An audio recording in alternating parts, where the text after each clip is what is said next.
Hi, it's Jo and Steve from Fresh Agenda. And Steve, it's been a while since we've done one of our little updates because we've been travelling to a few different parts of the world. We've been globetrotting. A few of the snaps we took just coming past you thick and fast now, so gives you an idea of where we've been. We thought it'd be good to catch up with what's going on, some of the bigger things going on right now. But let's go back to the beginning of October. We released a September quarterly outlook, and a couple of the main picks out of that, which are really about the global balance and what it means for values. We run this, we maintain this chart where we track the net import demand, essentially the global balance of product expressed in milk terms. And over the top of that, you can see the powder prices that we have seen and expect to see. So pretty flat, not very exciting. And the trade would say, this is not stimulating much activity, guys. No. But that's the nature of where things are at. Yeah. Product prices on the right-hand side, fat's looking weaker. And that's mostly about the European situation. We'll come on to that.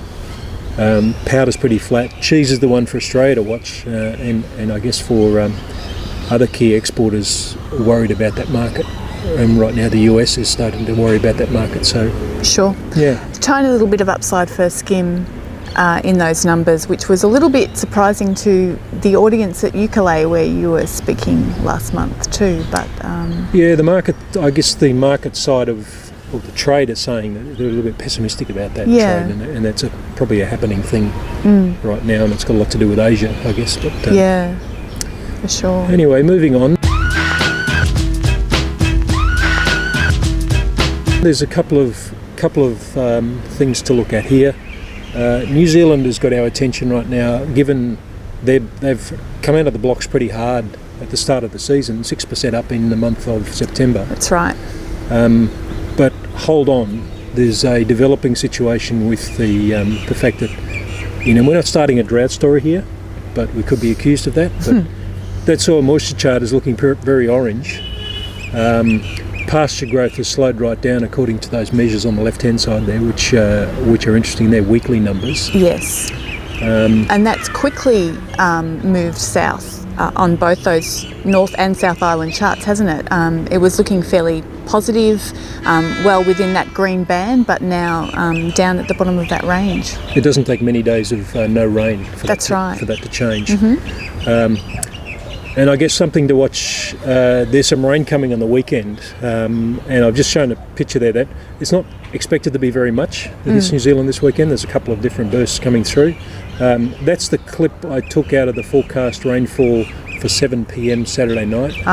And if New Zealand farmers get hold of this and are watching, you should go out and check the rain, because at that time it's the kick-off time for the Bledisloe Cup, third game between Australia and New Zealand in Japan, and you don't want to be watching your TV set. No, Really. You don't want to see your team beat us again. Not again. Surely.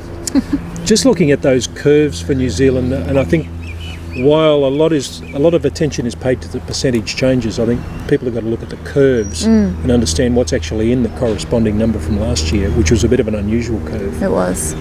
So far we look like we're starting out close to 2014-15, which is a biggish year for milk production. But pasture growth has tracked lower, and I think that the difference, I would say, in 2014 at this time, pasture growth did a similar thing, right? It dipped and then sprung back up. It did. And right now we can't see that happening quickly. Sure. So we might be looking at, something that's less than that, but still an increase. And really interesting, those curves the last 2 years have had a fairly significant shoulder in them. Often Kiwi farmers looking to maintain production, especially when it's a reasonable price that year. Price has just been revised down from Fonterra. PKE is being restricted. It'll be interesting to see if that shoulder is a factor again in this current season. Yeah. One to watch. Let's go across to Europe and the weekly European numbers, but firstly, that's an interesting heading for what are monthly charts. But chart on the left are monthly year-on-year growth numbers, which show that August it got down to flat. The weather obviously is hampered that, and we all know that story. September we think is heading towards a small negative. We expect the situation to worsen, and big thing about Europe is what's going to happen when cows go inside. Is there Sure. enough feed stored?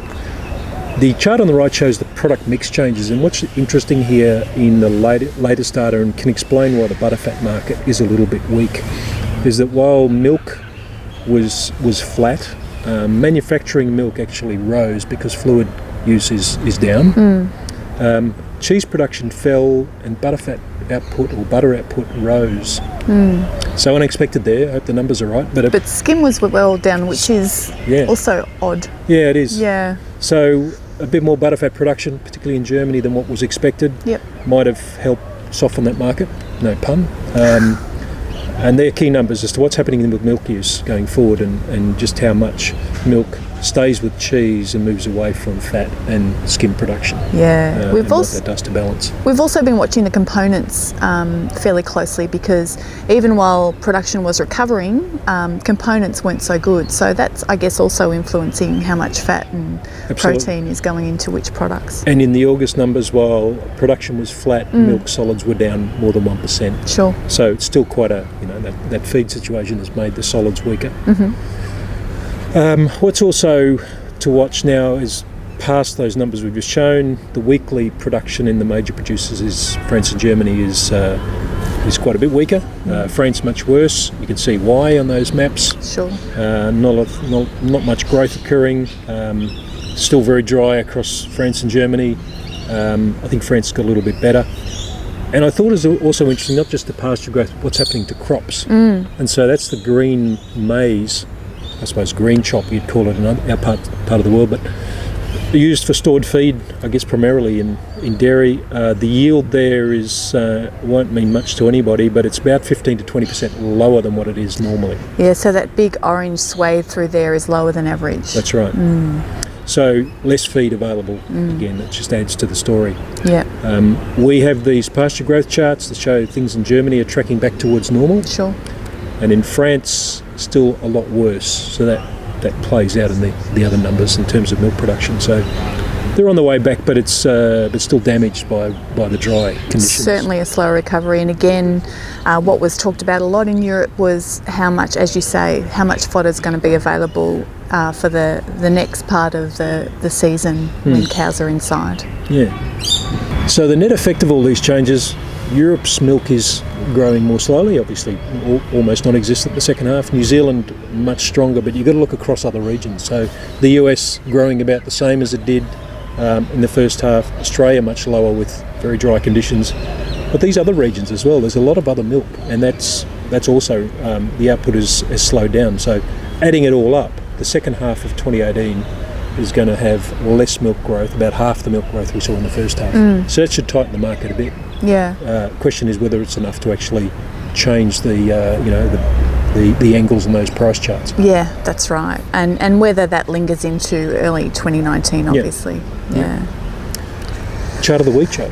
I came to get down, so get out your seat and jump around. Chart of the week. Well, it's been quite a few weeks, but this week thought we'd have a look at what's happening with intervention sales, because that hasn't been a terribly happy story over the last few tenders, but this latest tender, the Commission managed to shift about 26,000 tonnes, and so a bigger volume and a better price than they've had for a while. So interesting, maybe a sign that in the EU there's a little bit more nervousness about how much milk supply there will be available for skim milk powder production, and perhaps a few people just covering themselves with this latest tender. Yeah, interesting. One to watch. The next one's all important. Exactly, whether that can be sustained. Okay, that's a wrap from us. Thanks for watching. We'll be back next week.